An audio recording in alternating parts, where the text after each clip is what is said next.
Wong tak delok mau iki ketoke sedih kok bareng eneng kreativitas saka kanca-kanca padukuhan Karang Kadempel kok begijikan ya, Tru. Bapake ra ngono kuwi, krungu swara gending, swara tembang sing dheke seneng mesti ora bakal kene arep wis tuwa kae terus begijikan. Iki mau ora kanthi kanyono-nyono seka nek ora kleru. Gending rujit. Kethuk kerep kena ngarang-arang. Tendang. Mangkelake ora. Iki mau jenenge gending paseban. Wah, paseban yo kuwi apike nganggo lasem nem. Iki mau jenenge paseban, gending paseban, Pak. Medune iki mau digarap diganti dayohe teko. Wah, ditemoni. Dayohe teko gending ya mir. Wah, jan. Penak tenan pancen do pinter-pinter tanggap marang suasana. Monggo lek ku ngabari mung nganggo wah. Sing nganggo HP kuwi WhatsApp. Wis do cukat cakut trampil tengginas. Anggere bar do madang pikirane do padang. Dikon ngopo-ngopo mesti cekacek. Anggere ora madang-madang. Semene kok goblok kabeh. Ora ngece lho, Pak. Kanca-kanca pakumpulan Karang Kadempel iki arep kaya ngene iki SSN. Sarjana seni. Sarjana seni oke lulus wis kesuwen. Biyen dek bar lulus pancen pinter-pinter. Ning le lulus kesuwen mongko do nganggur. Kepinterane menguap. Bali goblok meneh. Sembrono kaya ngono iki. Arep kaya ngene iki ya rombongan. Iya. Lho gareng kowe slamet. Pangestune bapak sehat. Kebutuhan sak bendinane kecukupan, Pak. Syukur. Sing wigati kuwi wong urip kuwi ora usah ngrangsang. Gegayuhan ora usah werna-werna. Sing jeneng beras gula teh lan sak piturute ngomah kudu ana. Nggih, Pak. Mergo panjen kuwi nggo kebutuhan. Perkara duwe pepinginan apa-apa jaman saiki diampet dhisik. Diampet obat mencret. Kae diapet ya. Ora usah duwe gegayuhan sing mulu-mulu. Nggih, Pak. Butuhe anak kecukupan, bojo sehat, kowe ya waras. Kuwi wis apik banget. Nggih. Karo ngenteni padanging swasana, aja kendhat tansah taberi ngucapake syukur ngersaning Gusti. Nek perlu pendak bengi tangi turu gregah njupuk banyu wudu terus tahajud. Ngagengake asmaning Gusti. Uripmu saya temata. Nggih, Pak. Ngestokake dawuh, Pak. Gareng kok kon salat tahajud. Wong asar kuwi kleru kok.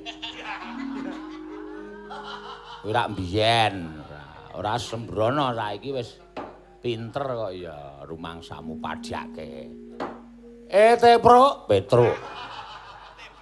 Padha raharja, Petruk. Ilujeng, Pak. Bekti kula kunjuk. Wah, anggere krungu suarane Petruk iki gandem. Petruk wonten dawuh, Pak. Padha raharja sak praptamu tansa punayung ning kawijaten. Nireng sambi kula bekti kula kunjuk, Bapak. Wah, sian gandem arep. Gedhe gandem cilik kemo.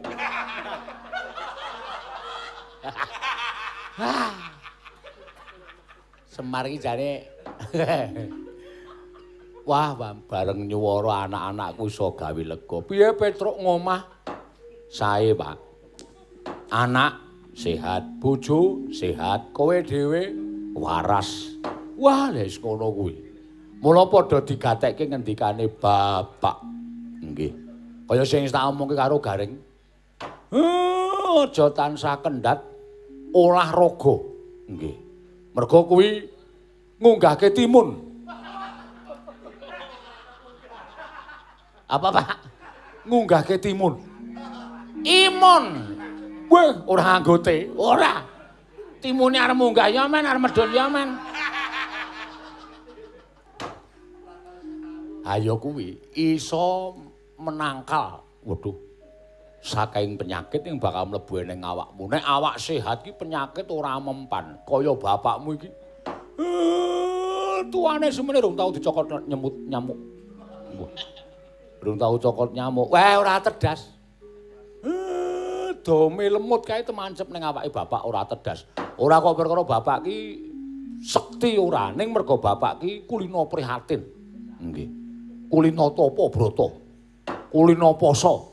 Kulino ngurang-ngurangi, kulino cegah dahar, cegah ngunjuk, cegah sare, cegah dedet.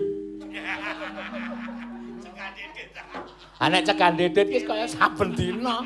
Ha, ayo kuwi. Klebu lelakon ha. Heeh, Pak. Nggih. Napa sing dikendikake Bapak ajeng kula istokke dawuh. Jane niki napa to, Pak? Wayang Sliman bengi iki lakone pancen pamundutan dadi aja dianggep iki lakon pakem. Ning iki pancen lakon gaweane ingkang ngresakake. Ngono? Bareng aku mbagekke kowe, mbagekke Petro kok dadi kelangan kaya ana sing ora tak bagekke siji. Anakku Bagong. Demben ana seminggu kepungkur pamit karo bapak. Nginep nang kene sewengi. Bagong esuke pamit arep golek gawean neng kutha. Nggo samben le dadi abdi dalem negara Ngamarta.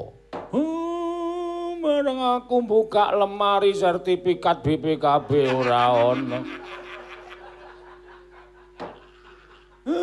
Digawa Bagong kabeh. Bocah kok nekate kaya ngono. Sertifikat, ayo karang kadempel kene. Pula edan Bagong ki. Aja mbare kaya ngene. Digawa kabeh. Waduh, amengko nek digadekke piye Pak nek upama dienggo sangu? Sing jeneng wong tuwa ki goleke apa-apa ki dienggo anak. Dadi upama Bagong nyolong sertifikat lemah BPKB kendaraan. Kendaraan sing ngendi, Pak? Becak kae. Oh, BPKB kok becak? Becak kuwi ana BPKB-ne padake. Mergo kae mesine motor. Wo, sing betor kae to, Pak. Suwe ora tak nggo. Tak modif. Waduh. Ban mburi tak nehi ban stum.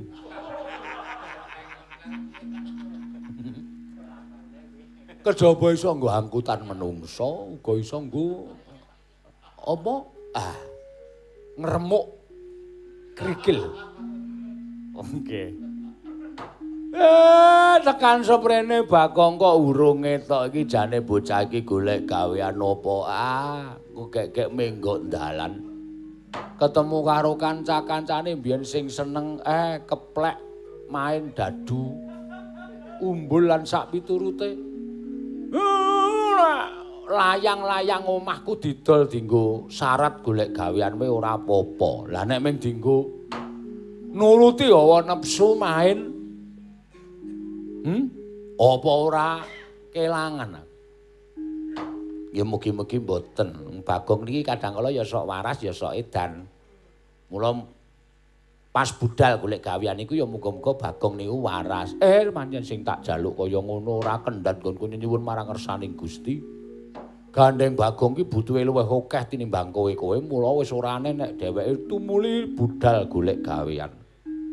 Muga-muga entuk gawean ingkang sakmurwat, muga-muga entuk gawean sing pantes kanggo adimu Bagong.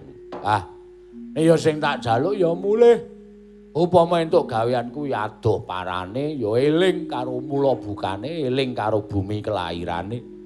Karang kadempel kene iki bumi Mutagedhi Bagong. Mula ya dheweke mesti mulih.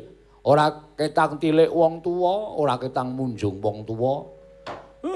Aku ki ora diwales apa-apa, ora bakal nuntut, ora bakal njaluk. Waton anak ki do ngerti karo wong tuwa, wis dadi swarganing wong tuwa luwe-luwe. Nek anak kuwi padha mbangun miturut karo wong tuwa, nindakake dawuhing wong tuwa, ora nate meranggal karo rembuke wong tuwa. Kuwi dadi swarganing wong tuwa. Luwe-luwe nek neng njaba ngerti unggah-ungguh, ngerti tata krama, ngerti sokan sakun. Wong ora dong ngarani sopan santun kuwi padha karo mikul dhuwur mendem jero karo wong tuwa. Nek arep duwe anak bagus, arep duwe anak sugih, saben dina iso munjung ingkung gajah karo wong tuwa nek kelakuane merusal bedugal, ora ngerti unggah-ungguh, wong tuwa kaya wis anguk-anguk lawanging swarga tole. Nggih, Pak. Sasaget-saget kula nggih ngoten. Anak-anak kula ya tak didik kaya ngoten nek liwat ning ngarepe wong tuwa ya nderek langkung kula nuwun. Mergi sakniki budaya kaya ngoten niku wis ora ana. Kula niku ya sok sedih nek nyawang teng arep omah tengok-tengok ngelapipit. Terus ana bocah liwat tanpa nderek langkung. Ora muni lamit Pakde, kula nuwun Pakde, nderek langkung Pakde. Wah, kaya niki teng atine kula lara. Mongko biyen niku budaya kula lan panjenengan menika saben dina dilakoni dening wong bocah-bocah niku.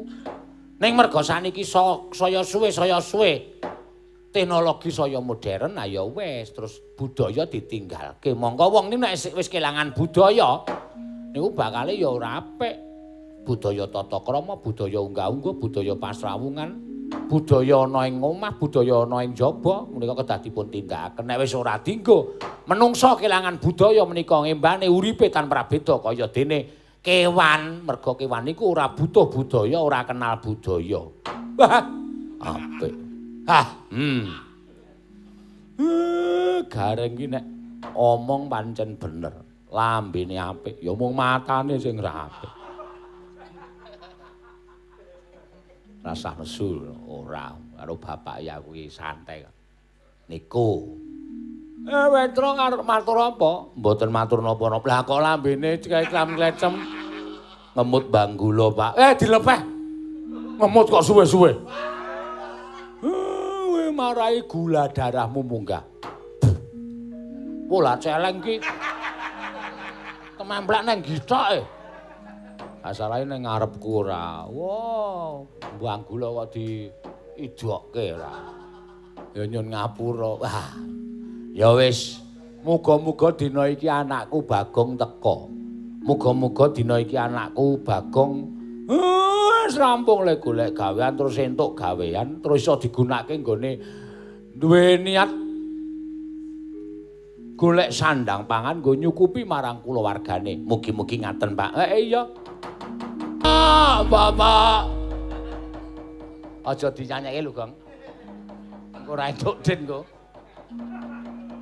Malah, Pak. Bagong. Nggih, Pak. Bocah kok pintere raja, Mak. Mengekep bapane nganti nuklekke kursi. Kowe iki nek ora gawe aku tuna kok rumangsaku ora. Saking kangenku maring sampeyan, Pak. Cahyamu kok malah saya pading. Makme kopen, Pak. Syukur. Syukur. Selaminipun kula golek gawean mangan kula jan ora kaya ning omah. Nyenengke, Pak. Ya syukur. Awit entuk sangu sertifikat kalih BPKB. Niku nggih kula gadekke dienggo menjaga kesehatan kula. Iya, ora apa-apa. Gadekke ora apa-apa ning sesuk dijoli. Sesuk dijoli. Sesuk nggih manepun kula sugih. Liar sugih ki kapan? Mangsaku kok janji kok mewaton nyelekep ora. Piye? Entuk gawean apa ora? Pengestune Bapak kula pun nangsal gawean, Pak. Syukur. Gawean endi? Kula tak cerita perjalanan kula, Pak. Iya ora apa-apa. Mboten kesuwen to? Ora. Sak penakmu. Kula njujug wonten ing pedamelan ingkang nalika semanten mengutamakan wonten ing kepinteran komputer, Pak. Waduh, wong komputer wis rada, Pak. Nah, bareng dites niku kula kan buka Likitop. Apa ngarani wis ra iso kok ya. Buka apa? Likitop. Likitop ki sing dibuka ngono, terus kene ana layare kaya film. Terus kene ana nun hurufe. Oh. Hurufe Jawa. Jawa apa? Likitop zaman apa hurufe Jawa? Hurufe ya abjad. Heeh. Lah teng mriki kula buka. Teng mriku dites kalih petugase pabrik rika. Oh. Niku kula urupke, Pak. Ceklik ngoten. Saora-orane kula nate dipun diajari kalih putu sampean. Oh. Dolanan iki to, kula ceklik ngoten terus kula sambungke ke warnet. Ngopo ning warnet? Sing iso dienggo ndelok apa lho, Nduk? Internet. Internet. Wah. Langsung kula buka Pornhub. Tendang dasmu we. Menungsa ora tatanan. Ha isaku meng kuwi. Bareng ngoten ditiliki karo sik ngetes. Lho. Kok seperti ini? Pergi kau. Ning kula metu ora ketampa. Weh. Ha terus ana bengkel terus rame banget. Sajake anune apa jenenge petugase kurang. Ayo karyawane bisa bengkel, bisa. Aku coba dites nanti diterima kerja. Oke. Dandani motor Honda 70. Weh. Angel to kuwi. Angel Honda 70 iki motor kuno kok. Nah, tak bongkar terus. Wah. Bareng tak bongkar terus tak pasang meneh. Dicekleke iki mlakune mundur. Seneni aku karo petugase. Kon lunga meneh. Ora ketampa. Madang aku. Ha iya. Ha entuk gaden sertifikat kok. Ha iya wis. Pokoke dukai madange ha ta? Sing penting awak sehat. Ha iya. Terus bar kuwi fotokopi. Weh. Nang jalan Jodipati ae to. Kidule Kasatian Dorene Werkudara. Ha iya kan ana buka fotokopi to. Ha iya. Fotokopi Gemaripah. Ha. Fotokopi kok jenenge Gemaripah.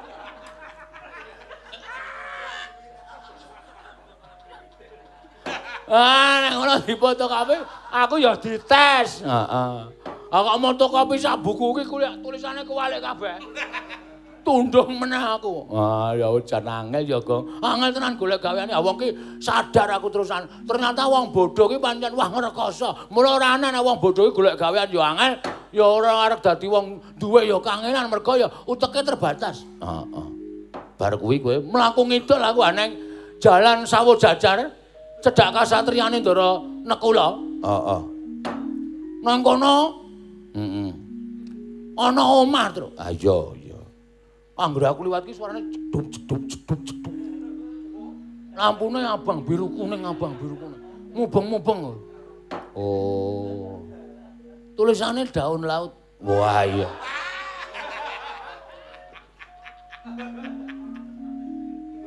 Terus aku mlebu niki nggen apa? Niki latihan nyanyi. Aku nang kono daftarke pemandu nyanyi. Oh. Aku kok ganti rock. Karo kok ngeki benges, karo kaki apa jenenge? Tank top. Iki kok ngopo aku? Kula ki lanange. Mlumet meneh aku. Wah.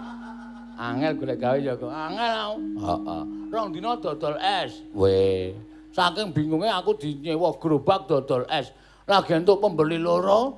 Heeh. Juruhe kecemplungan laler. Ha iya. Wis bacul dilek karo pembeline. Wah wis gelas dibanting njaluk kerugian lan sak piturute wis pokoke rekoso aku. Terus aku delek-delek nendi? Nang dalan. Dalan apa? Nang jalan Plongkowati. Wis cedhak kasatriyan Ndara Abimanyu ya. Heeh. Nang jalan Plongkowati, wah jan luar biasa tenan. Ah iya. Nang kono ana tulisane PT Sejahtera Damai Berkarisma. Oh, PT Sejahtera Damai Berkarisma utawa gede banget tulisane SDB Security Services. Apa? SDB Security Services. Service le maca service. Nang kono aku ndaftarke niki niku napa niki?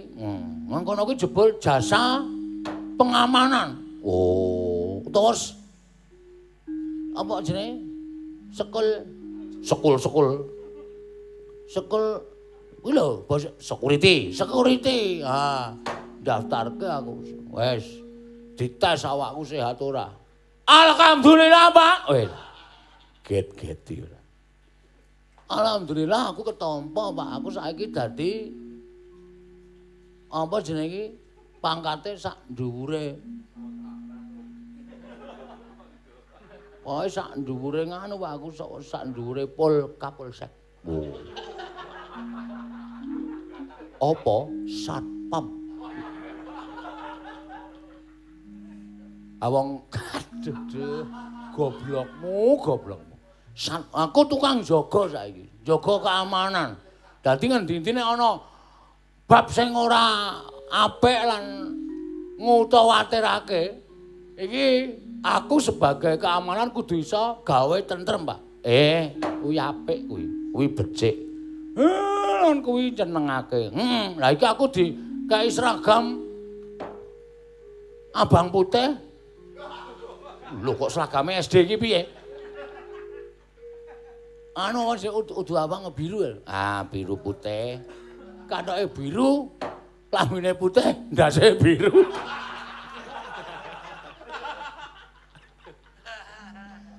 Lah pancen. Pancen caidan tenan. Apa ana satpam kok kathoke putih? Apa? Kathoke biru ndas lambene putih, ndase biru ya apa nah. Kuwi Pak, mula aku rawuh sowan bapak iki ngabari nek aku wis sukses entuk gawean, Pak. Ngono. Ora negara ngamarta, ora kasatriyan Jodipati, ora kasatriyan Madukara sawu jajar bumi Ratawu. Nek ana masalah dan membutuhkan keamanan, aku saguh ngamanake. Lumantar PT SDB ku mau. Ya apik-apik. Syukur nek ngono tole. Aku melu seneng. Muga-muga donya iki tetep tentrem. Men aku ora ndek gawean. Wah, tendiang sisan kowe. Ya saora-orane sing digayuh ki tentrem perkara napa-apa ki dadi gaweanmu. Meng kari ngenteni wae ngarepan kae wis tak tulisi. Wo. Keamanan servis PAM. Lho, kok banyu bareng? Servis PAM, keamanan Bagong menyediakan keamanan, ketentraman dan kue lapis. Edan tenan. Ben aku ya bingung iki masane. Ngene iki wae tekan 2 jam wis beres. Iya. Terus kok masalahe piye? Wis. Piye iki? Piye? Ayo kowe mau, Pak. Aku wis entuk gawean iki mung kare ngenteni ana wong menehi gawean karo aku, kon nentremke apa ta apa? Wis ora ngomongake apa jenenge keamanan sing kerusuhan sing dilakoni dening menungsa nadyan kutu-kutu warang atogo. Dok rusuh, aku sing wajib ngamanake pokoke, Pak. Bagong Malegang Legong. ngelingono satriya Wiratamtama.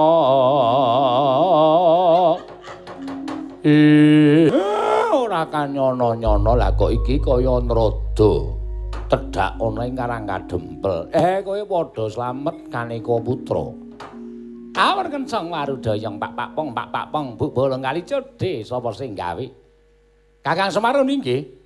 Tansah pinengan ing kawidadan ring sambi kula sowan kula tebisake beda bekti kula kunjuk Kakang Ismaya. Iya tak tampa. Pangestuku tampanana. Lha mundi nggo jimat paribing gayana ning kasantosan. Bukul Narada bekti kula kunjuk. Nala gareng lun tampa pangestu lun tampanana. Kula pundi nggo jimat paribing gayana ning kasantosan dipun sekecaken anggenipun ka. Ya ora kurang prayoga. Bekti kula kunjuk pukulun. Petruk. Ulun tampa pangestu lun tampanana. Kula tampi dawa sami-sami pulun. Dipun sekecaken anggenipun lenggah. Ya wis ora kurang prayoga. Beneran rada. Udah ngaturaken bekti Anggere tekan Bagong mesti ngawur. Iki ra merga saka paklinan ulun ya ulun tampa pangestu ulun tampanana ya Bagong. Kula pun dinggo jimat paripin daya ning kasantosan. Narada. Eneng apa? Lah kok dadi sumengko sowanmu sajak. Kesusu tekan ning Karangkadempel. Apa saka karepmu dhewe? Apa pancen diutus dening Manikmaya? Menika ngaten Kakang Semar. Estunipun anggen kula ngabiyantara sawaduka Kakang Ismaya menika sejatosipun namung dipun utus dening Sang Hyang Jagat Giri Pratingkah inggih Sang Hyang Jatimurti. Kinani ngaturaken bilih dinten sak mangke kayiwangan nembe geger. Geger perkara apa? Apa saka pakarti ning Manikmaya dhewe, apa pancen ana wong kang ngrabasa ning kayangan? Kekelempanipun para Nalindra Yaksa wonten kalih Nalindra Yaksa ingkang ngetapaken sangganing para wadyabala. Minggah wonten ing kayiwangan nedya ngrebat dhateng pawaosipun kayiwangan ingkang dipunasta dening Adi Pramesti Manikmaya. Mila tumunten samangke para Jawata anrenggalang kridanipun Yaksa kalih menika kala wau ewadene para dewa sami kawon kapracundang kendang kontal kamprapal awit kasektanipun Yaksa kalih ingkang ngrabasing kayiwangan menika kala wau. Tumunten Sang Hyang Manikmaya dawuh kaliyan ingkang Raka inggih raipun Narada supados sowan wonten ing Karangkadempel matedhaken timbalan. Yaksa-yaksa menika mboten badhe saged mundur saking kayiwangan menawi mboten wonten jago titah swantah ing kedah minggah wonten ing kayangan. Kosek. Lah kowe golek jago kok ning Karangkadempel. Inggih amargi ingin dipun jauhi dening Sang Hyang Manikmaya menika mboten sae kejawi namung putra panjenengan inggih menika pun Panakawan Bagong Kakang Semar. Wah, glelenge kepati-pati iki, Tru. Lah kok dadi Bagong dadi jagoning dewa kon gawe tentrem kayangan kon jaga kayangan iki piye karepe? Iki ulun dhewe ya ora ngerti nala gareng merga iki dawuhing Sang Hyang Pramesti Bathara Guru. Lah, Gong. Ngapa? Midhanget sabdaning Hyang Pikulun Narada apa ora? Wis krungu. Nek ya ora arep tak saguhi. Lho. Sebabe apa kita kok ora saguh? Teken kontrak. Saiki nek meng kongkonan ngono kuwi njaluk tulung ki wae. Ditulungi ya ora krasa. Dilabuhi ya ora krasa. Jaman saiki niku wis angel wong labuh kok ming tanpa apa-apane. Saling ngaten. Kula saguh munggah wonten ing kayangan ning ya kuwi kudu ana imbal balike. Imbal balike apa? Dewa ora bakal wegah maringi marang kowe. Pun sak kersane dewa le maringi. Ning nek kula maju ana peperangan ora basing yaksa loro nika niku tataane nyawa. Pun sakniki mang penggalih. Nek wong tataane nyawa niki terus nuwun sewu ukurane ditimbang karo Raja Brana Prices. Pices. Bedor. Raja Brana Pices, Raja Brana Pices. Pira wis jajali? Kula tak takon. Pira? Ning mboten ajeng kula imbangke, mboten ajeng kula imbangke. Napa sing dadi dawuhing dewa kula estokke dawuh Gandeng Bagong niku wis nyambut gawe wonten PTSDB. Kula membawa nama supaya tetap baik dan membawa nama tetap harum Saengga kula tetep lestari nggen kula nyambut damel wonten ing mriku. Ya wis sakarepmu. Ning sing wigati kowe munggah ning kayangan. Diantu-dantu dening Sang Hyang Jagat Giri Pratingkah. Sowanmu ning kayangan Suralaya panjenengan tindak rumiyin. Kula tak ganti kostum. Engko nek pun kula ganti kostum, ganti klambi kula nyusul teng mriku. Iya, aja citra ya Bagong. Mboten. Kula mboten ate citra. Estu kula mboten ate citra. Kula mesti nusul. Bagong nek pancen kowe niat tenan ya lakonono. Sabar, Pak. Tenang wae tak petunge. Sak pungkure betrot-roto aku mesti bakal metung-metung. Ning aku mesti sago munggah ning kayangan. Nah, nek pancen sago, ulun tak kondur dhisik ning kayangan monggo kowe nusul marang panjenengan ulun. Nggih, Bu Kulun. Kakang Semar kula nyuwun pamit. Ya sing ati-ati betrot-roto aja kaya bocah cilik.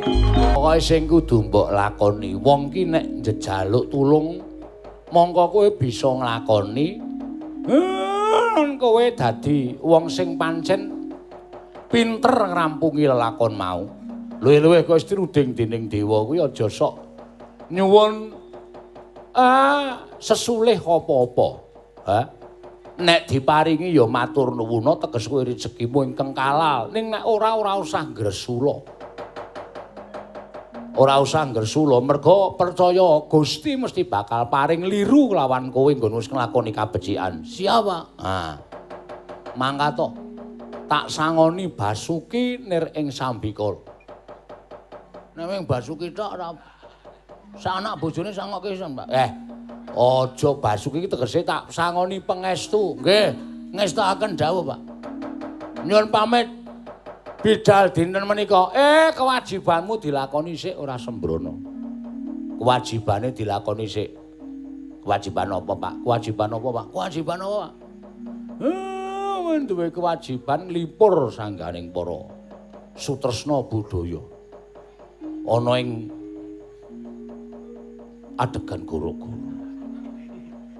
Nggih pangestakaken dawuh, nggih pangestakaken dawuh. Ayo ming sak nggone, Truk, ora apa-apa. Santai wae. Pun Bapak Mang semingga. Kula kalih Petro karo Bagong tak. Kula kalih Gareng karo Petro kalih Bagong. Alah, kowe kalih Petro kalih Gareng kalih Bagong. Waduh. Kula kalih Gareng kalih Petro, kula tak nglakoni nglipur para lenggah.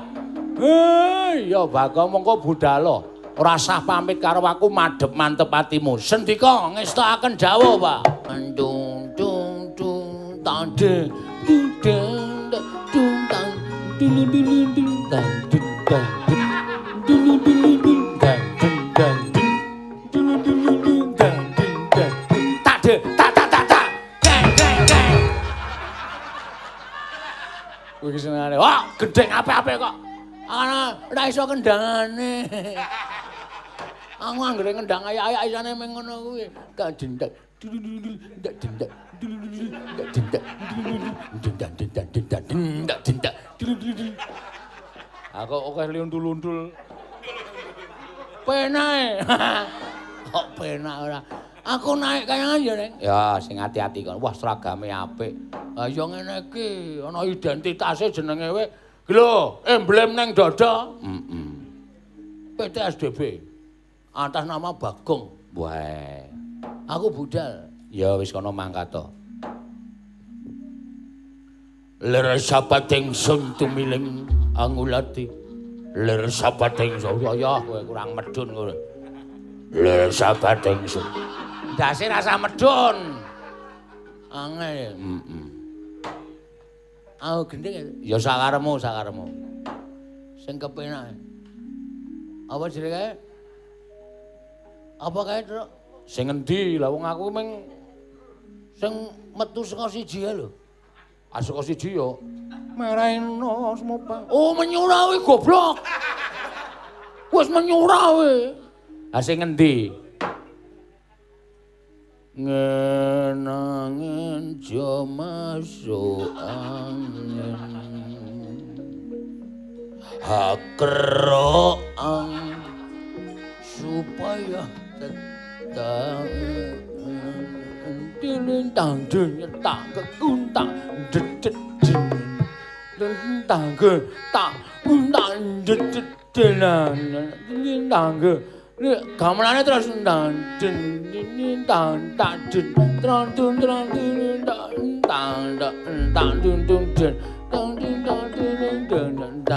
Sakaremu arep gendeng apa sakaremu?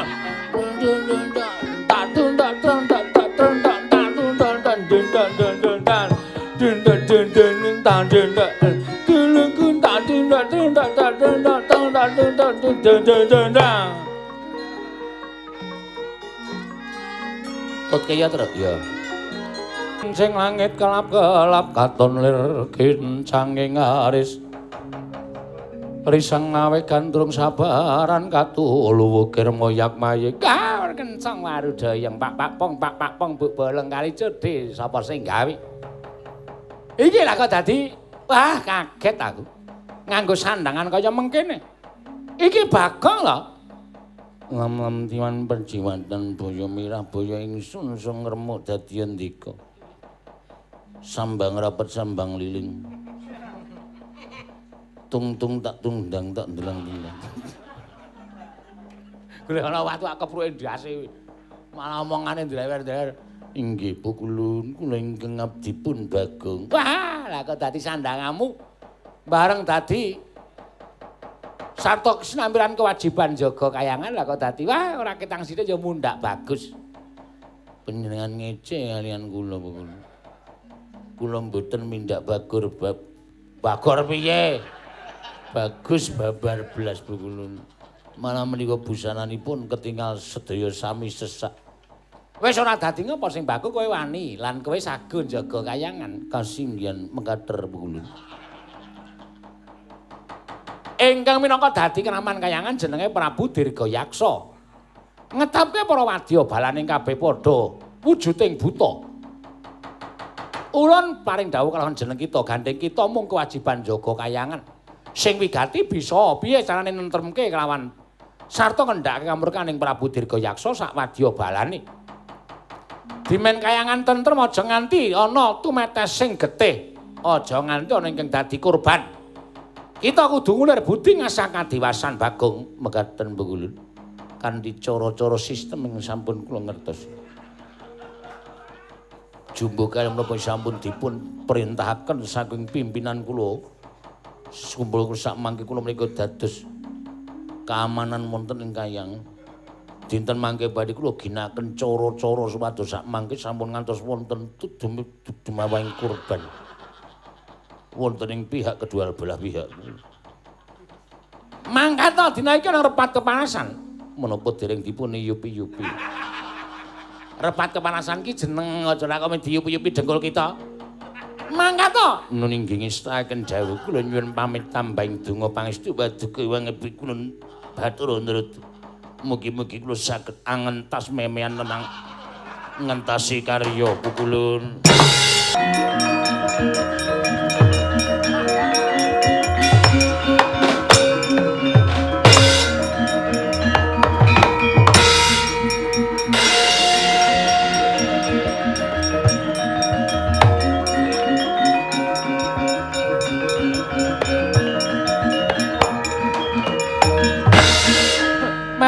Semobang wangaruna kago bau namen anyang aliman akeh bengulan dening mawang amang toang wonten timbalan ingat nawon jenipun apa kabeh para wadya bala isih duwe karekat bantu lawan panjenengan ingsun Prabu Dirgayaksa nggone bakal ngrabasing kayangan kepengin dadi ratu ning dewa nyet anyeh manggem namo mangan ing omat kok entek lengkang Prabu Dirgayaksa. Kang mangkono iki wis ana pirang dina dewa nggone tutup Karisela matangkep. Miturut saking pamit angkul sampun ingkang dinten lengan menika. Nyam Prabu anggenipun teng wonten ing repat kepanasan 3 dina katingihan mekaten. Wah, tak tebak Karisela matangkep.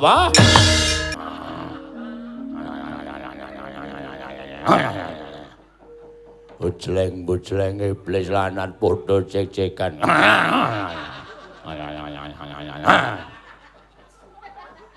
Truk. Iki buta kok ana karburatore ya? Karburator piye? Sing mburi kae lho sing ngarep kuwi butane wangun. Ujang gede suarane ambar sing mriki. Kadrane. Enten ana ngono nek do nglokor. Iya.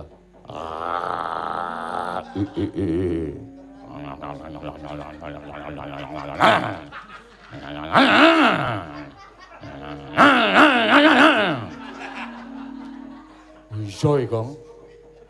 Iki goleki sepuyere wae modar iki, Tru. Sopo iki?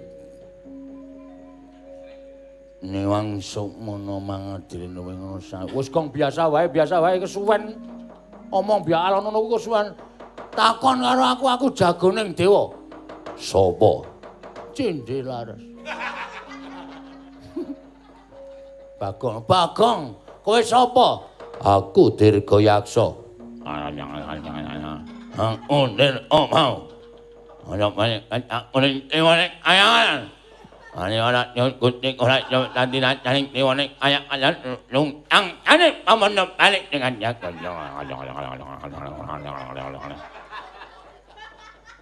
Golek ana kuncine di off-ke kae ndak ngono. Ayo ndi dewa. Ndi dewane aku bakal nggadhampar ana ing kadewatan. Kowe yen kena tak prenggake sarana becik kowe baliya. Aja ganggu kadewatan. Kadewatan ki wis sah minangka dadi sembaning para titah, minangka dadi piyai sing padha nastithekake lakuning para titah. Ora ngawu gawan ngawur. Aja nuruti ati, nek kowe nuruti ati dak tanpa petung. Mergo ati iki ana pambujuking tumindak sing ana pamunjuk tumindak sing becik. Nang kono do krah antaraning ati becik lan ati ala. Lah dilalah ati sing becik kuwi kalah karo mubal babaling nepsumu. Mula kowe terus kepengin dadi dewa. Ora pantes wong kowe iki kudu nyembah karo dewa kok kepengin dadi dewa. Niatmu piye? Aku mung kepengin ngendhake karo kowe supaya kowe iki aja katarungku karo niat sing janjane ngluwihi marang kemampuanmu. Oh, la dalak.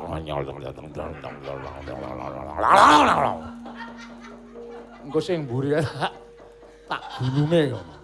Wah, nggak copot kabulature mesti mati. Aja dipateni truk ditelukke iki dawuhing dewa ora kena ana rajapati. Oh iya. Kowe ngono mepalangi niate Dirgayaksa. Pancen kepara nyata. Kowe wani karo aku. Kosek aku ora ndek niat memungsuhan karo kowe. Ora sah ndadakakean gunem sing tanpa guna. Neng kene marganing patimu. Nuwun sewu nek kowe niatmu kaya ngono aku mung saderma ngladeni karo kowe. Ha. Oh. Ha. Oh.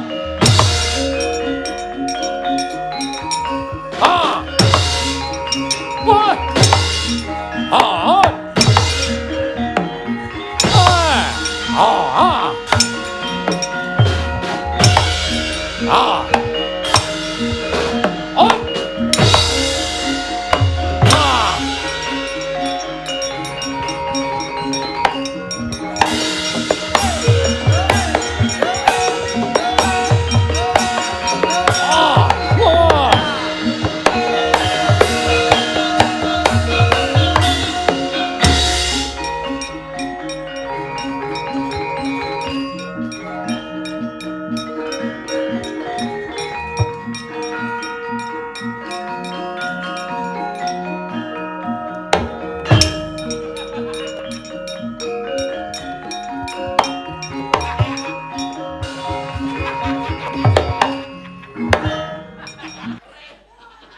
Perang jagoning dewa karo apa jeneng sing raman kadewatan lengiriming sembrana.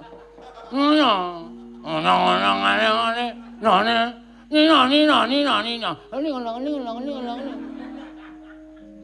Pamer le iso imbal. Agak aku terus. Iya biasa. Kuwi sing mimpin gareng. Gareng ngendang lho. Heeh. Pritili tangane ora. Ngendang kok tangane wak kuwi kaya ngoncaki kewaci. Kaya ngoncaki bak anu apa? Kaya ngoncaki bakule anu apa jenenge? Sing apa? Anu nek perlu ganjur. Wah, ayo ora apa-apa. Ganjur dadi ketok aku nek perang ki wangun. Ya, ganjur, Reng. Hah? Ganjur. Ganjur piye? Waduh, aku iki khusus pengendang sampah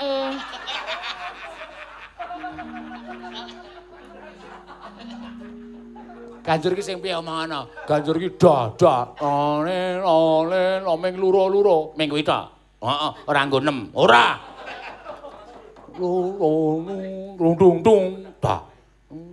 Wah, kuwi terus kok kendange meng kendang cilik kendang gedhe. Rung rang rak. Dah. Rung rak tung. Dah, ngono. Kuwi perang gedhe. Ora nggo batangan kiling kita. Ora. Kiling kita. Oke, dadi. Oh, kancaku rasa latihan dadi kok. Ah, bukane. Ayo kendang gedhe. Dah. Lane, oh ya. Aku kedapuk kon nabuhi Bagong ya ora kose. Piye Gong sida ganjur? Sida. Ganjur apa ganjuran? Pabapang. Nabrak ndasmu kowe. Ora nesu.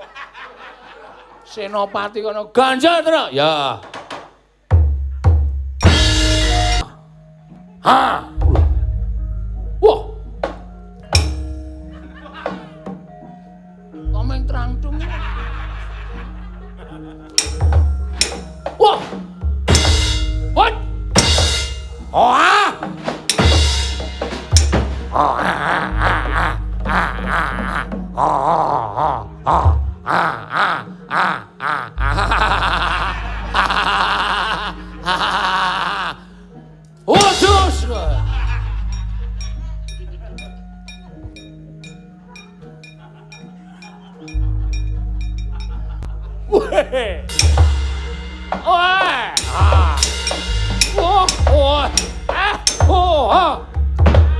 Woi, aku mau apa ki mau?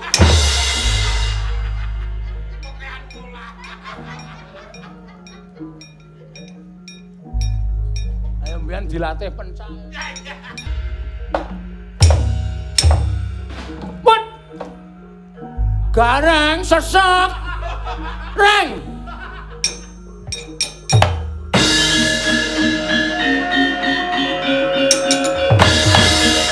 Dan pentasku ora jeringe wong. Truk. Gareng ngene. Butane wis ketingkes. Oh iya. Tenang wae. Gareng ngene. Wah, iso dipotong iki bayar iki. Ganjur mau. Begitu iki buta iki tak cekel sirah iki ndang iki ndang. Tak dandang. Drang ngono, ora dadakan. Rasane ra ono. Oh, aduh, ganjur. Ora rasa reng, rasa. Kapora we? Waduh. Aku aja tok cekel kaya ngene. Kowe nek ora manut karo aku, tenan. Tak unter gulumu pedhotok modar kowe. Waduh, aja tanai urip. Neng kowe ora galak. Kowe kena ditata, kowe kena diatur. Kayangan ben tentrem saka aku. Ya? Paham ta kowe? Iya, paham. Ngayal kok gandul sirahmu kowe ngayal. Ngayal aja. Truk, sing ngedram sapa sing ngedram? Gareng. Dan gareng apa-apa dirangkep. Datu ngono disus. Ora karep sami. Kapok aku tak culke ning manut karo gandul sirahmu kowe. Hot.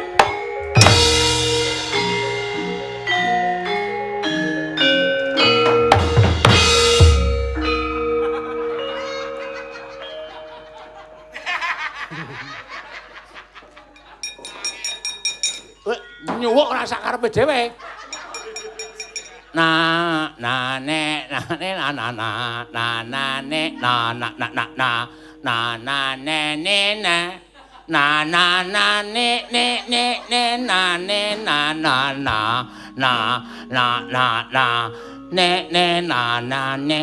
nang kono kuwi njur suwuk dak ora. Iki mau sampah apa? Sampah. Wah, pentas ora sukses iki jan. Iringan rusak. Sesuk golek penata iringan liyane gareng lho. Mangkel aku. Ha iki piye iki? Ben suasanane Bali sampake sik, Reng. Sampake sik. Aduh. Ngati-ati. Susu-susu mah nyampar gender penerus aku. Piye? Ha iki rada lara engko dekul kendangane, aku sik kendang.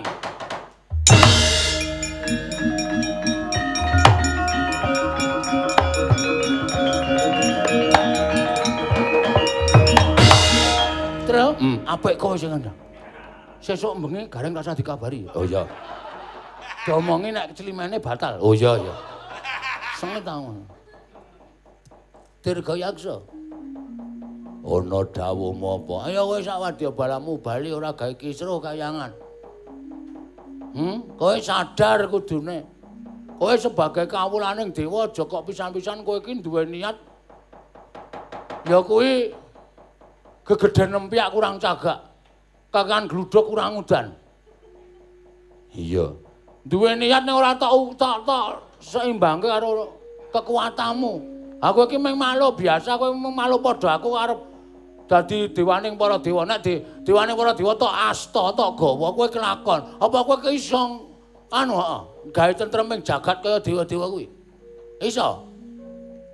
Iya. Iya. Dipikir ora? Janji Joko Pengalasan. Isih mapan ana ing kayangan, aku sing tukang jaga kayangan gawe tentreming kayangan. Aja pisan-pisan gawe kisruh. Ya. Aja ngegowo dhewe kancamu akeh. Kancaku ya akeh nek tak ketapke. Ning aku didhawuhi karo pimpinanku aja nganti tumindak analogi. Terus kekerasan anarkis. Aku ora entuk tumindak nglarani karo kowe karo kanca-kancamu nek kowe arep gawe rusak. Nek iso tak kalahke ning sarana tembung sing apik, sarana tembung sing alus, nganggo esem sing apik, nganggo rasa semanak lan rasa pasduluran. Arep tukang jaga ngene iki ning lebih mengutamakan keramahan daripada kenakalan. Iya, yen ngono aku tak bali Joko Pengalasan. Bagong. Oh iya Bagong. Aku tak bali Joko Bagong Pengalasan. Joko Bagong Pengalasan. Jenengku mulak-malik. Iya wis iya aku ngaturake panuwun.